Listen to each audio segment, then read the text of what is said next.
It was reported that a school district police officer confronted the suspect that was making entry. Not accurate. He walked in unobstructed initially.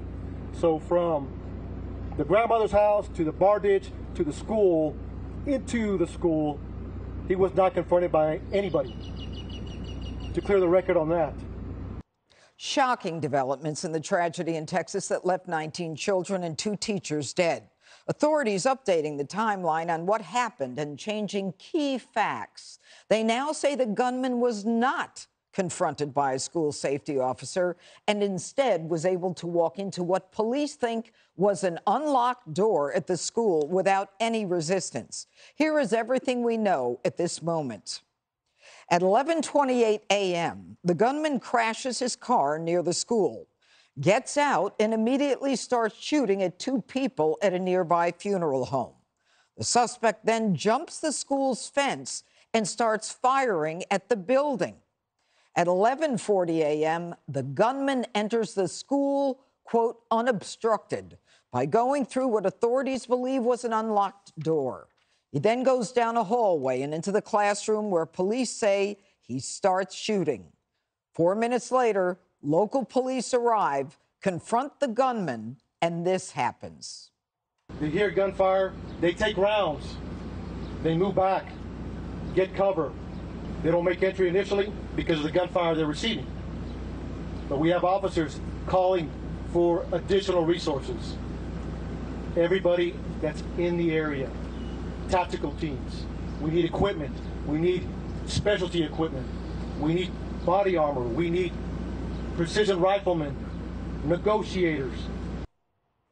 1 hour later, a Border Patrol tactical team arrives, breaches the classroom, and kills the suspect. A bullet grazes the hat of that brave agent who shot the animal dead. All right, Jesse, I'll go to you. What we found out today is what everyone familiar with this predicted, and that is that it is always a fluid situation. The facts always change because no one has a real grasp on them in situations like this. And now we went from an officer confronted the shooter to an officer encountered a shooter and was injured by the shooter to now no officer was on the scene. So I guess that's proof positive that, you know, we can't rely on everything that's reported. We don't know what the facts are yet. But I think the thing that is the biggest concern is there is an hour wait between when the police first go and get shot at, back out, and then try to assess what's going on. So they ripped up the playbook after Columbine. In Columbine, they waited until they had a tactical team, and then they went in big. But that was 40 minutes that they waited in Columbine. So they don't do that anymore. The new protocol is there's an active shooter situation in a school. You immediately go directly towards the gunfire and you engage the shooter and you take the shooter out. The reason you do that is because you have to assume that every round you hear go off from the shooter is a bullet going through a child, right? So it's an immediate rush towards the shooter, and that also distracts the shooter from killing children because he now has to engage law enforcement. And so they didn't do that here. I don't know why they didn't do that. We're going to figure that out, but they should have been trained to do that. Also, they should have, if this door was locked, they should have a key like the fire department has a key. Okay, so let's be clear on that. We don't even know if Let's that be was clear locked. on what you're talking about. Yeah. It was unlocked where the assailant goes in, but then when the police tried to go in, it was locked. We've heard a few stories about the locked door. I don't know the truth about that. They also need breaching tools. You're going to show up and you can't bust down a door if you're law enforcement. They should have that in their units. Also, they should have tourniquets on site, either at the school or they should have tourniquets in the police cruisers, because if you go in and eliminate the suspect, then you have children bleeding to death in there. And if you wait 40 minutes, an hour without giving them medical aid, you could have saved lives, and that every second is costly. They did a study on this, the Secret Service. 85% of school shootings, 85% happen in 5 minutes or less. Exactly. So this is so critical that you have this. Every second counts. And I don't know if they're not telling the truth about what happened, if it's the fog of war why we're getting different information. But it's now really hard to trust what you're hearing about what happened that day. All right. You know, Harold, one of the issues is that they have to assess whether it's a hostage situation, whether it is a barricaded shooter situation, or whether it's an active shooter situation. And until they have people around who can assess that, they can keep going toward the fire, which is the easy answer. But they have to assess what it is that's going on in the school. So, I mean, there is some leeway we have to give to the police. Plus, when you go onto a scene like this, who's in charge? The local police, the school district police, the FBI, the ATF, the deputy sheriffs. Who's in charge? I mean, we've got to give them a little space. Of course we have to. And again, my prayers, as I know they all of ours do, go out to these families and to this community.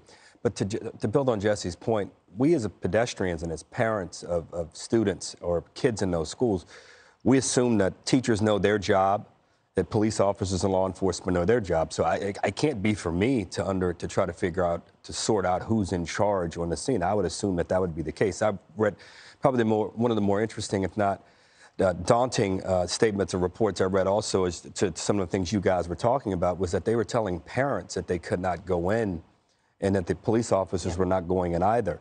Now, I would probably be dead today, Judge, if I were on the scene, because they would have had to shoot me or really, really take strong action. I'm not that big of a guy, but if my Georgia and Hef were in that school, there's no way whatsoever my mental and emotional and physical makeup would have allowed me not to go. Now, if you're a police officer, I think a question has to be asked, not of generally police officers, but why wouldn't you have done exactly what you said? It's been 3,448 days since the killing of the kids at Sandy Hook. We've had 900 shootings in schools across the country since then. That's one shooting every 4 days, more than that, over a period of time. There has to be protocols for this. But look, I agree with you. Let's let more of the facts come forward. But as facts do come forward, it can only be even more painful for the families and for the parents in that community. You know what, Greg? I want you to listen to this sound. And I agree with Harold. I'd be dead today, too. This is the sound of the parents.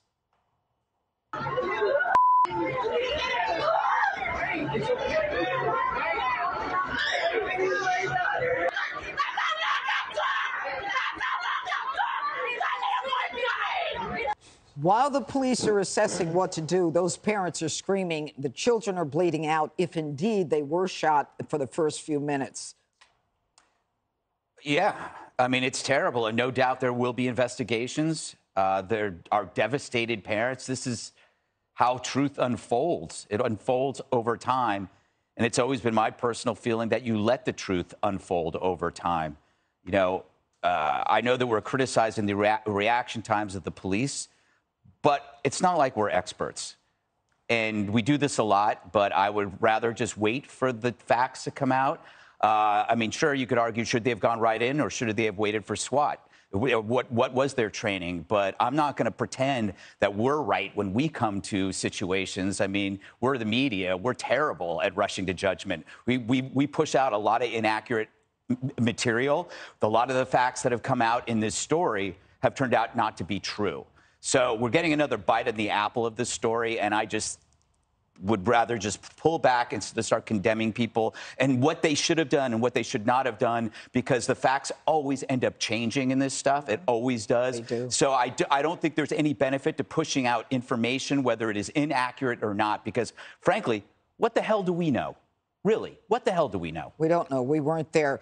But, you know, Katie, President Biden just the other day said that with his executive order, he was going to limit the transfer of military hardware to police departments. Had these police officers had body bunkers, ballistic shields, different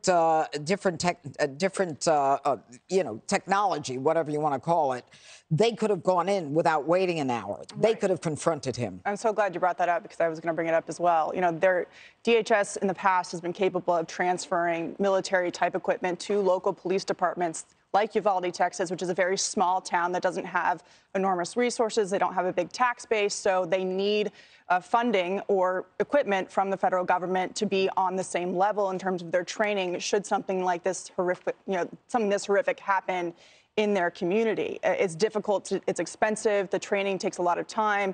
So that is one aspect of this. The other is that, as we now see in the reporting and the press conference today, there was not an armed officer on scene. The door was unlocked for the guy to walk right into the school. Exactly. There was no security at all. None. There was nothing to stop this person. There's nothing to slow him down. There's no deterrence. And it was too late. I mean, the old saying is when seconds count, the police are minutes behind. And that's exactly what happened here. It's interesting to look at the timeline with Border Patrol and BORTAC showing up. Uvalde is about 50 miles from the border. I'm curious to know the events there and why a SWAT team couldn't get there more quickly. The video of the police standing outside with their long guns. What kind of firearms did the initial police officers go into the school with? Did they just go in with handguns or did they go in with rifles? Lots of questions about how they handled that. But the idea that there wasn't a single thing to stop this person changes everything. I mean, just imagine if the door was locked. And, you know, we learned from Parkland that you have to keep the doors closed from the Nicholas Cruz case. And now, you know, we find out the door was not closed. Also, the district employs 4 school resource officers. That Uvalde school district, there are 8 schools. Mm-hmm. So 4 school resource officers can't possibly be at 8 schools. Hey, Sean Hannity here. Hey, click here to subscribe to Fox News YouTube page and catch our hottest interviews and most compelling analysis. You will not get it anywhere else.